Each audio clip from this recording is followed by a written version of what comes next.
I'm Nina Irwin. I'm an artist, a visual artist. I'm a painter. I do ceramic sculpture.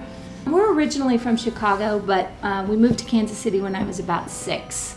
And I grew up in Leawood. I never took an art class really until I'd pretty much flunked out of college, and I went back to college.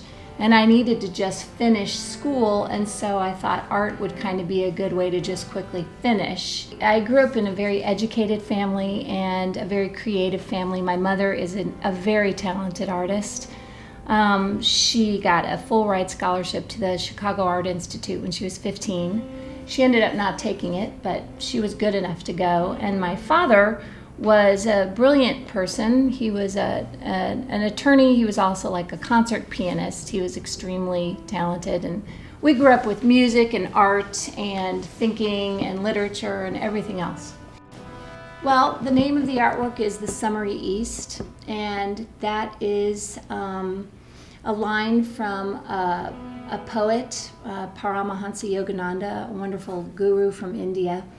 And the painting is a very serene but very alive painting of an imagined place.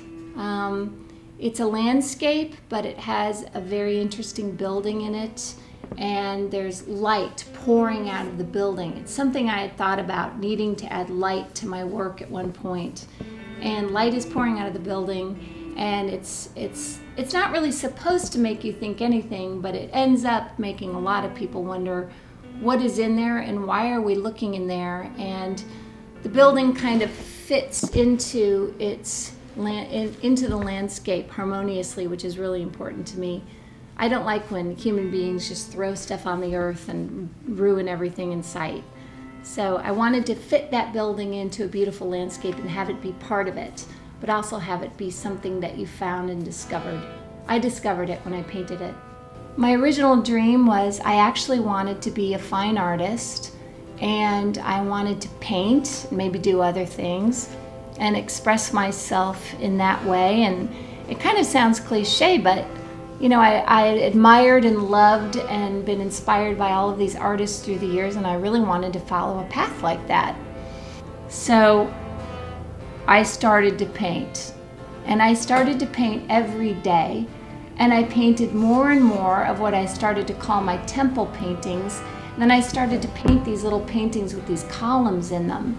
And every day was just like a discovery, like what's going to come out of this weird little blank panel today. And I painted and I painted and I painted, and after painting about, I'd say 10 of these little temple paintings where light is inside of them or pouring out, they kind of started to speak to me more, and I realized that they were actually kind of represented my search. They represented my being kind of daring myself to feel pain and search harder, or face the fact that maybe my dreams wouldn't come true. Just to even say that. Maybe my dreams are not going to come true, but maybe I could try to make them come true anyway. I've always liked to experiment, and actually I just get bored doing the same thing over and over, so I have to experiment to keep myself happy, to keep myself busy and interested. So the way I make these paintings, right off the bat, I've never been one to like sketch out an idea, and I don't with anything in life. I usually just explore something and find out what it is. And that is exactly what I'm doing with my paintings. I have a panel. I pull out some colors. Usually green is one of them. And it's almost impossible for me not to use green in a painting, and sometimes I put the greens away so that I can't use green in a painting.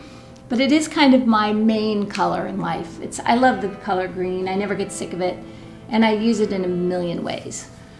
So I put color on my paintings, and I have no idea what I'm going to do with them, and it's very, very random. And then I start to go in and look at it, and I start to look at what is on there. I've just kind of splashed color on. I smash my paintings. I work on the floor, so I smush my paintings like into a palette. Like this is a good example. I might just put a bunch of color down, and then I just mush my painting in it, and it just creates all kinds of forms and colors. I have no idea what they're doing. And then I just kind of study them for a while. I look at them, I could just kind of enjoy them. And then I just start to dig. And I start to paint over, and I start to scrub away, and I start to find things. And that's actually what I call these. They're landscapes and they're temple paintings, but they're actually really findings. I'm always searching and searching in my paintings, and I search and search in life too. So I do all kinds of working on the surface. I scrub them. I hardly ever use brushes. I'm mostly like splattering paint, and then I'm scrubbing it with towels, and I dig in, and then I take knives and I inscribe into the painting. I dig and I carve out different pieces. And the Summary East is actually, a lot of the temple is carved. There's a tree carved into the painting. And so I'm literally digging in my paintings. So really that's how I continue to. I don't pre-think out my work. I like to be surprised, and it's another reason I like to work in ceramics. You somewhat know what you're doing, but when you open up the kiln, it's always like Christmas morning. It's always somewhat of a surprise. So there's always an element of discovery in that. And I like to combine my ceramics with my paintings. I do ceramics on the side. I kind of sketch out ideas in ceramic. And then some of those forms come out in my paintings, and some of my painting work goes back into my ceramic work. I like to show them together now. I like to show my landscapes with ceramic pieces as one piece. I didn't do that for my first show. I hadn't really come to that yet. But that final piece, the Summary East, was kind of like the crowning touch on that show. Jerry Saltz from New York Magazine was going to be the juror, and that definitely interested me. He's like the top art critic in the world, and interesting person too.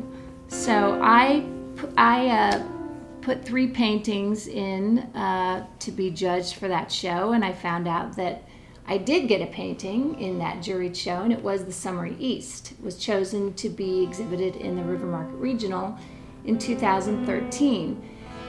And I couldn't believe it because it was still kind of small, 9 by 12. It's not a big, it's not a grand painting.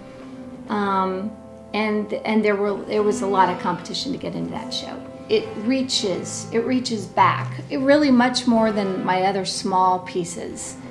And the temple building in the center of it is, I think, one of the most beckoning of the temple paintings I've done. It calls you inside of it, and really all of my work, it turns out, has a lot to do with my spiritual path. I meditate, and really my whole goal in life is the interior search, is just realizing what your true being is, way beyond the physical, way beyond even the mental. And so I realized that that's what my paintings were all about. I often have people say there's something more to this, and they either want to know what is going on, what is the light all about, or they kind of know. I'm very surprised how often people say, is this, the inner you, is this what we should be looking for in life? I'm very shocked at how many people actually understand precisely what they're about. I find that the messages that come from artists, when there's no money behind it and no nothing, can be the most powerful and the most influential. And so I want to continue to use my art to do good things and say good things and help people, and to enjoy myself and help other people enjoy themselves too. All I really care about is doing my best and leaving all of my vibrations of happiness, joy, and goodness when I leave. That's it. So if my paintings and my sculptures have bits of that in it, then that's the best I can do, and that makes me happy. I don't really care about being some big famous artist. A long time ago I realized fame and fortune mean absolutely nothing.